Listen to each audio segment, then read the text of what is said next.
বৃহস্পতিবার বেশ হালকা মেজাজেই অনুশীলন করল ইস্টবেঙ্গল দল। প্রত্যেক দিনের মতো এদিনও দেখা গেল ইস্টবেঙ্গল অনুশীলনের চেনা ছবি। অনুশীলন শুরুর আগে এবং অনুশীলনের মাঝে মাঝে কোচ কিন্তু বারে বারে প্লেয়ারদের ডেকে বুঝিয়ে দিচ্ছিলেন তার কৌশল। তবে এদিনও দলের সাথে যোগ দিলেন না ভারতীয় দলে খেলতে যাওয়া 3 ইস্টবেঙ্গল ফুটবলার।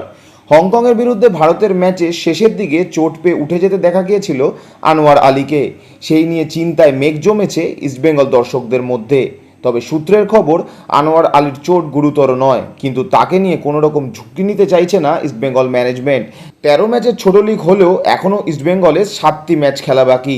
ইতিমধ্যে চ্যাম্পিয়নশিপের দৌড়ে ঢুকে গেছে ইস্টবেঙ্গল দল। তাই আনোয়ার আলীর মতো ভরসাযোগ্য এক যোদ্ধাকে নিয়ে তাড়াহুড়ো করতে নারাজ ইস্টবেঙ্গল ম্যানেজমেন্ট। শুক্রবার তার চোটের জায়গায় এমআরআই করা হবে। সব ঠিক থাকলে দলের কাছ থেকে গ্রিন সিগন্যাল পেয়ে শনিবার অথবা রবিবার অনুশীলনে নামতে পারবেন Anwar Ali.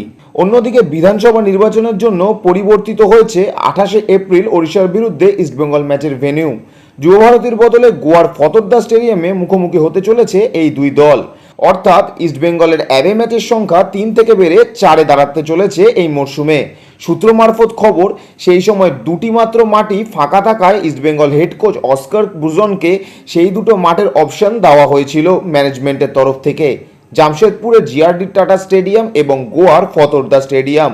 GRD tata stadium মনে ধরেনি অস্কারের, তাই শেষ পর্যন্ত গোয়ার ফতোরদা স্টেডিয়ামকেই বেছে নিয়েছে ইস্টবেঙ্গল ম্যানেজমেন্ট।